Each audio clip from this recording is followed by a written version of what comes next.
Hello and happiest of days to you folks. I hope you guys are having an absolutely amazingly awesome day today. One of the best you've ever had in your entire life, right? All of them down involved. So today we're taking a look at the next short story. It's in this collection by all of Brian Lumley's Cthulhu Mythos shorts. It's called Haggopian and Other Stories. Most of them were written in the early era before he started to write the novel series, the Necroscope series. This is called, it's about 54 pages long. It's called Synchronicity or something. It's from the chapbook of the same name by Diggin Press that was published in 89. For you folks, I'll look at you in the comments below. I'm sorry, in the description below, sorry.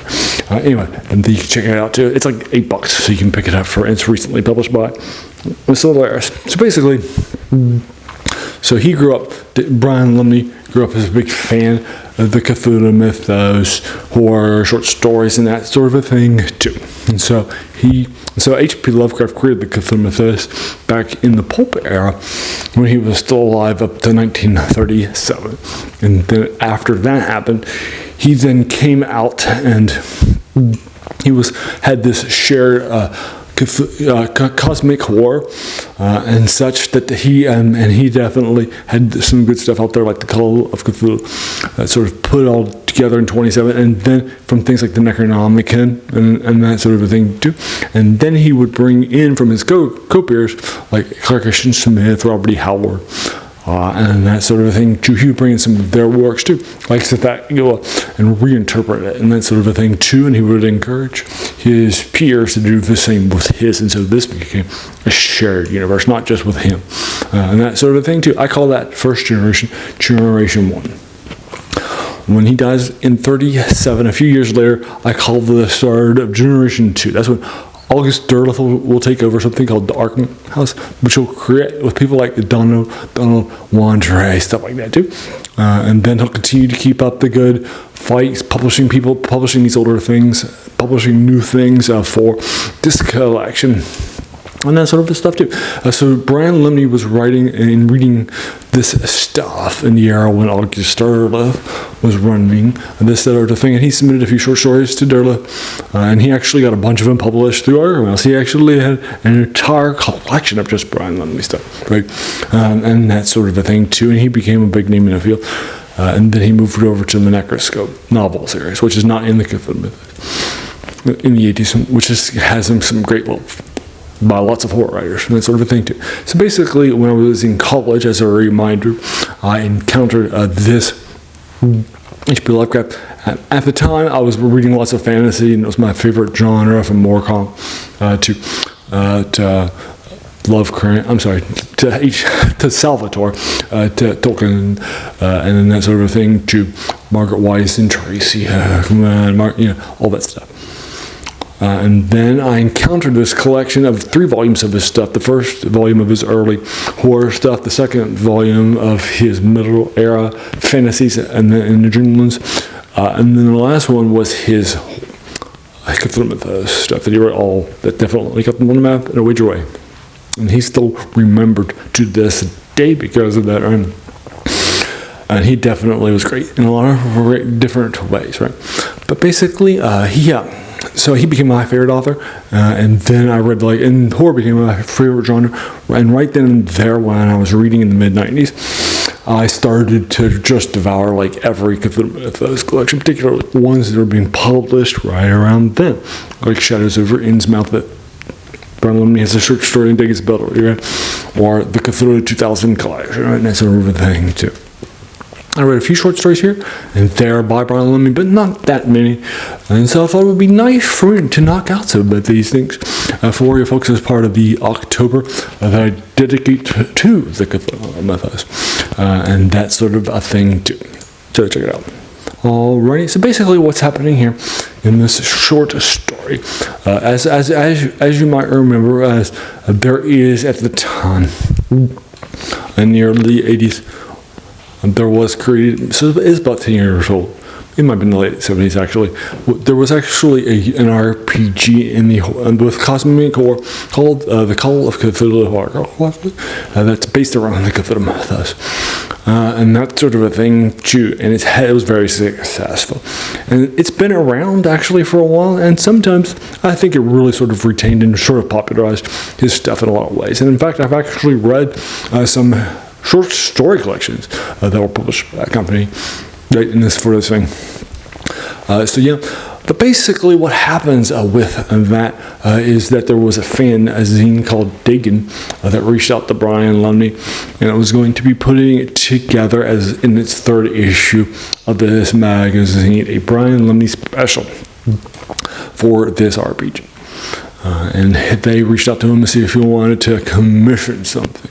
And so this is that commission for it, folks. Now basically what's happening here, our central conceit is that this world, Synchronicity, or something, is taking place in the Cthulhu Mythos world, and that sort of a thing too. But basically, there is the RPGs and that sort of a thing too, just like in our world. But they have slightly different names. There's one based on the Cthulhu Mythos, but it has a different name, and there's one, based on Dungeons and Dragons, that has slightly different names, right? And that sort of a thing. There's a Star Trek RPG, which was also popular then too, right?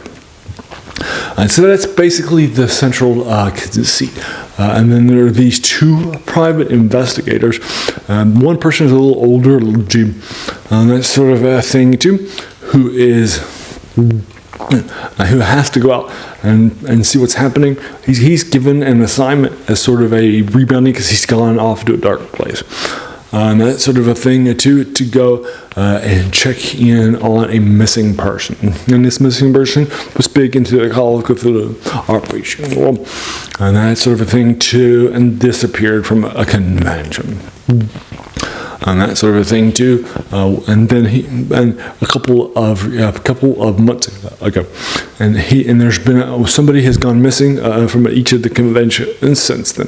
So he is a private investigator, as well as the company are tagged with checking out, and so now he needs to go check out the local convention that's about to happen in London, right? And that sort of a thing too. And so him and our primary protagonist, the younger guy, are somebody who's out there trying to figure it out. And that sort of a thing too. Now, so they'll run into some other people and they'll try to find out what's happening, right? And that sort of a thing too. Now, a lot of the names here are sort of horror author names at the time that this was being written, and it feels like a little not serious. It feels a little tongue-in-cheek, if you will, at times. So your mileage may differ on it. But the ending is so strong. It's so awesome. I love it a lot. It's an absolute classic.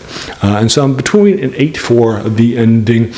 I'm sorry, a 9, because the ending is so strong. Really sort of elevates the piece, or an 8 because the general concept, it's a little longer to read. I read a couple of days ago in the car, or just sitting around. It probably took me like maybe almost 2 hours to read, but I don't think the plot is that long, right? I don't think it's right. It's great. It does have a little tongue-in-cheek stuff happening too. Doesn't take itself seriously, and I would prefer for my cosmic horror, unless it's something specifically designed for that, like Arthur C. Clarke's at the Mountains of Murkiness. Also, not a fan of that too. So, and so I feel like because of that tongue is fully in cheek, the sort of thing too. You're right. It doesn't feel that strong, and the plot isn't that great. It's not really that big. It's not 2 hour reading. So I definitely was thinking about maybe an 8. So, but the ending sells it, and so I'm giving it an 8.5. We're gonna have Virgil out for you folks. Have you read this? And if so, tell me what your thoughts would be too. What? Now, as a reminder, I try to keep it spoiler free, so please try to keep that spoiler free too. I know this is like a few decades ago from the last century. So you want to talk about that great ending? I do too. But let's not spoil it for folks, just because Brian Lumley's a big name. Also, I'll write in that for you folks. Also, as a reminder, right, I'm not a trained critic either, right? I didn't study literature or English in college, right? The only random class I took was creative writing, right? So I just really have not done any of that sort of a thing, right? So I'm just a fiend like you are. So that means I'm not coming to you from a place of expertise too, right? So let's talk about that too. Alrighty, so there you go. And also, as you can tell from the title of this channel, as well as those three things, I try to do 3 of these older reviews of poems, short stories, novels, right, whatever, novellas too. And so you can check it out too for the story that are in the horror, science fiction, and also the horror, I forgot to mention fantasy, sorry. Let's get fantasies, that we traditionally cover for this channel, right? For you folks, as well as some other stuff too. So you could check that out too for you folks, right? And then, like I just mentioned earlier, as you can tell from the title, it's a quote by Jacques Joubert, who says that the worst thing about them was that they actually kept us from reading the old stuff, right? Which is definitely classics, right? And that sort of a thing too. Not that the new stuff is wrong, it's bad by default, right? But you get the idea, right? And our passion for these new diversions into reading video games, right? That sort of a thing too, right? We sometimes have forgotten these things are actually standing on the shoulders of giants. So let's check out those giants like H.P. Lovecraft, Clark Ashton Smith, Brian Lumley, Robert Hard, all that stuff too. So let's check it out. I appreciate them. All right, there you go. I want to thank you so very, very much for just taking some time out of your day and investing it, right? And even watching my videos, because we all have so many things that are happening in our lives too, right? And we're pulled in so many different directions too. So the fact that you spent this time with me, that's incredibly humbling. And I appreciate that so very, very much. So thanks again, and have an amazing day.